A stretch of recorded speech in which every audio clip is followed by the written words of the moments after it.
Before I get into this, I just want to make it very clear that I personally don't hate Muzan. Anything I say in this video is just my opinion, and feel free to let me know how you feel about what I say in the comment section below. Now I know this is going to make some people upset, but Muzan is a complete potato head. In my last video, I talked trash about how the upper moons got cooked and it's their own fault. But also a huge one to blame is the big princess himself, Muzan Kibutsuji. In order to do this properly and for it to make sense, let's just go in order in which events happen, and I'll explain why Muzan needs to be a better leader for these group of clowns. Starting with a little backstory for our smooth criminal, mystic, dark elf, king, magic princess. Okay, so Muzan, I'm not 100% of his childhood. I have no clue what went on before this, but apparently Muzan is sick, or he was sick. He had some crazy illness long ago where he was constantly exhausted, and for some reason a doctor developed that he wouldn't be able to live to see the age of 20 without the help of this constant treatment that this doctor prescribed to him. He fully understands the situation and even says that the doctor is pretty much the only one he has left to lean on. So what does he do? He gets upset and he kills the doctor. I guess he's angry that the treatment isn't 100% right away, so he doesn't even care to try anymore. Dying is all you're good for, you incompetent quack, he says about the doctor. Unfortunately, he realizes that this treatment was working, but it was well after he killed the doctor and Muzan started getting his strength back. Later he realized that with his energy back, another problem developed, which was he couldn't step into the sun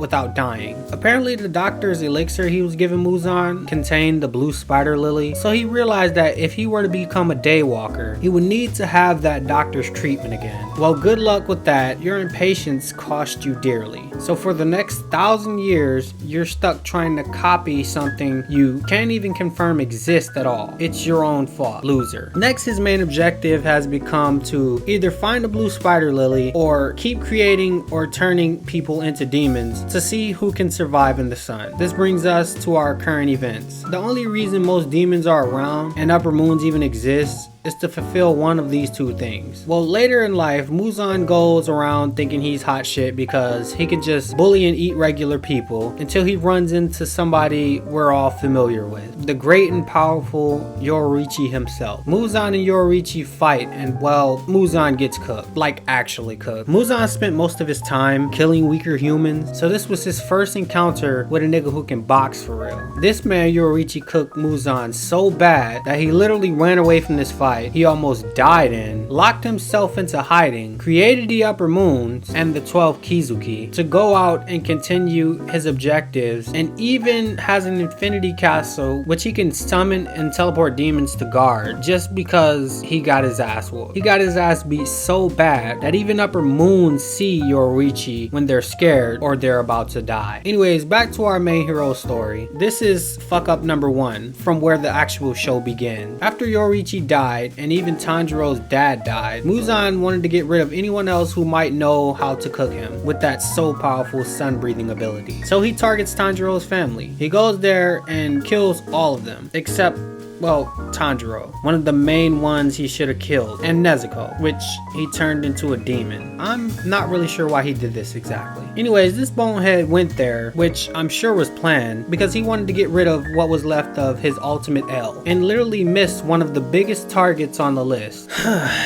Like, surely you did some type of research before planning this attack. Or maybe not. Maybe again you were way too impatient and ran over to his house with great haste. Moving on to mistake number 2. This is when we finally get to see Muzan for the first time. Tanjiro sniffs him out in the, I have no clue where they were, I don't remember. And he's walking around with his fake family. I guess the idea is that he's killing the members of some of these families and taking their identity with his shape-shifting powers. So that's why he looks like Michael Jackson in this scene. Oh, he killed Michael Jackson. Anyway, Tanjiro approaches him, and Muzan could have killed Tanjiro and ended the entire series as we know it. Luckily for Tanjiro, he was wearing the one thing that made Muzan scared. It was these Hanafuda earrings. I may have said that wrong. Muzan immediately catches this and remembers, hey, the last guy with those earrings beat the absolute shit out of me. So in this instance, Muzan has no clue how weak and dog shit Tanjiro is. So instead of attacking, he gives some random guy a hickey and he flees the scene at that moment. I wouldn't say this was a huge mistake, but at the same time, you should have called all your boys at this moment and made them do the work, knowing you're too afraid of another ass whooping. But I guess he just didn't think about it and underestimates Tanjiro, sending these two weak ass losers. This brings me to a side mistake that happened in the fight with these two idiots. He sends Susanoo and whatever this clown's name is to attack Tanjiro. Yes, he sends two very weak ass demons to attack the main hero, and what happens? They get cooked. I don't know about y'all, but me personally, I would be spamming upper moons in almost every encounter with somebody wearing the same earrings of the man who cooked me so long ago. Tanjiro would have had to die in this fight. I would have had Akaza on speed dial, or I would have sent at least one of these two idiots to determine whether or not it's worth risking our upper moons. By the end of this fight, he pretty much killed Susanoo himself by making this big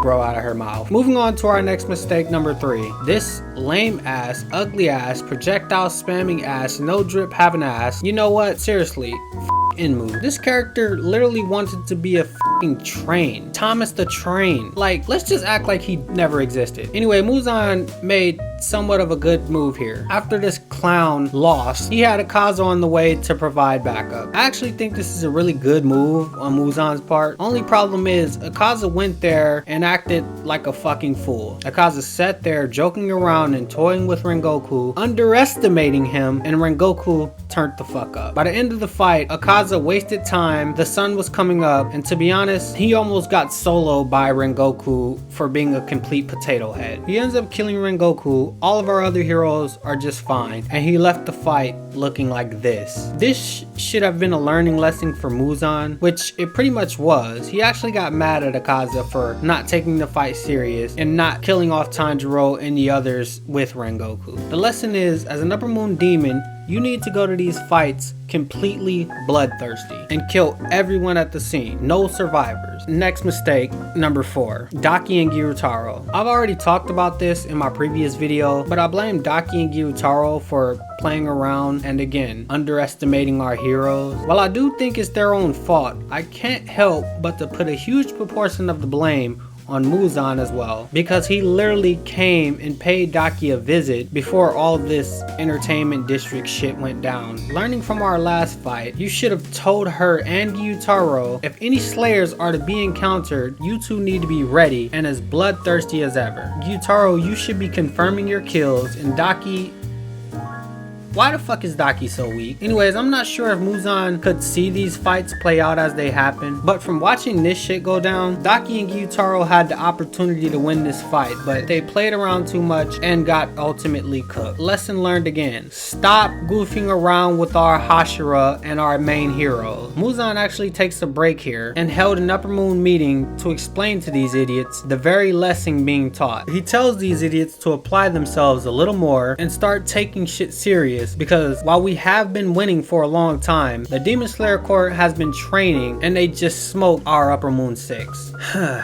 So his next and final mistake, without me spoiling anything of what's to come in the later seasons, we have a huge problem not only with our Upper Moons, but with the overall leadership between them. Upper Moons 4 and 5 are both just some goofs. Akaza hates Upper Moons, including himself, and especially Doma. Doma doesn't take anything serious and is a fake ass bitch. And Upper 1, well, I'm not too sure. He just might be a better fit for a leader, considering he's spouting this subordination bullshit to Akaza. And spoilers, Upper 1, you have no business whatsoever talking about insubordination from the clown moves you've made in the past. Anyways, the clear problem with these idiots getting cooked is Muzan's fault. He doesn't let them truly work together. They go out here and they underestimate our Hashira. Muzan claims humans are insects and demons shouldn't be proud of killing them. Meanwhile, he knows full well, just like the guy who cooked him long ago, there are others out there like that, and he should be forcing the Upper Moons to train or have some type of battle tactic, because with these latest performances from these two idiots, I personally would be ashamed of all my history being connected to these two clowns, and probably killed them myself, kind of like he did with Susanoo. At the end of the day, Muzan's biggest problem is that he's selfish, careless, has a team of misfit idiots, and he's a hasteful coward. So instead of saying Daki held Gyutaro back,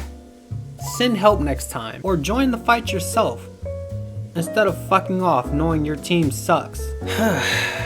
So as always, leave a like on the video for Nezuko, because she's all that matters now. And she's always been all that matters.